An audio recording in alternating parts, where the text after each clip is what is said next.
It's been quite some years ago that I started as a producer. And over the years, I've noticed some small stuff that I would do differently if I started as a producer right now. So if you're either beginning right now or you're stuck and you want to have some guidance, then this video is for you. This is what I would do differently if I started as a producer right now.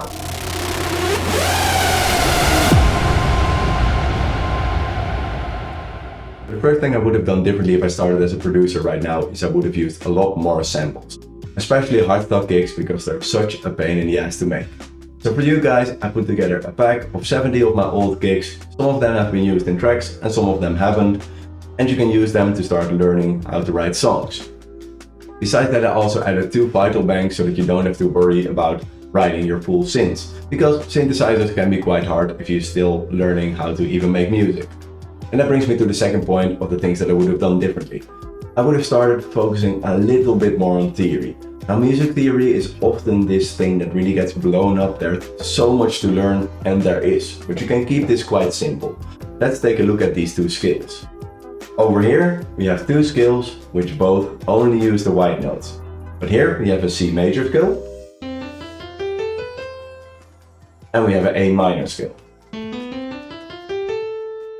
Even though both of these scales can be the white notes, if you put them at the same level next to each other, you see that there's a few steps in between that are different, and that's the difference between a major and a minor scale. And if you keep repeating this little scale, A to A, all the white notes, before you start working on a melody, and then maybe transpose it, so move it around a little bit, you're gonna get familiar with what scales actually are. So let's focus a little bit on chords. If you want to learn how to write chords, all you need to do is be able to count to 5. We want to be able to count to 3 and 5 inside of our scale. So say we take our root note A4 over here, and we're gonna make a chord out of this, inside of the A minor scale. A minor is gonna be all the white notes on our piano roll over here, and none of the black ones. So we're gonna count 1 as our root note, 2 B, 3 is our C, we're gonna put a note there, then we have 4 for the D, and 5 for the E. And this is how you write a chord. This is a basic triad, and you can just do this from every starting point inside of your scale. So I can even start from here, count to 1, 3, 5, 1, 3, 5. It's just literally as simple as 1, 3, 5, and that's all.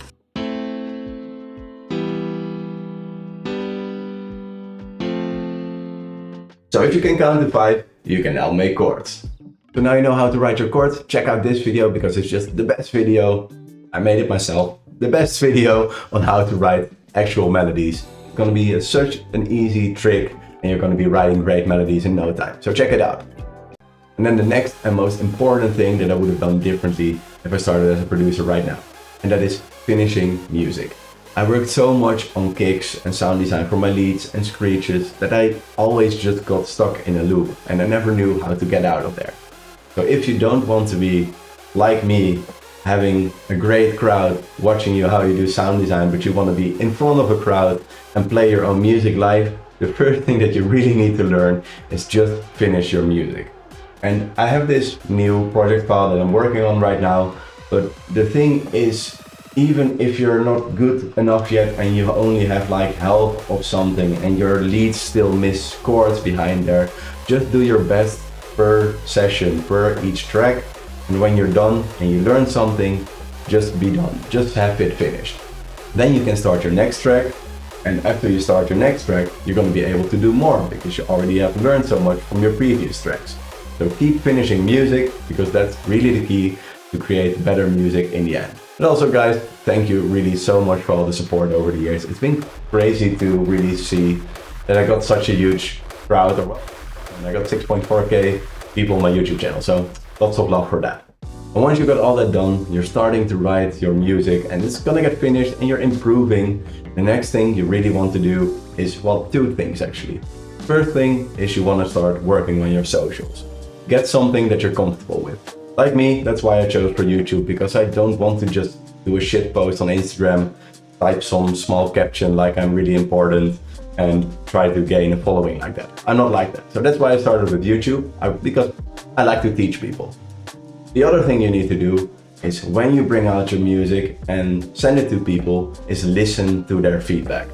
This is something that really really was important for me because I didn't know how to listen for feedback.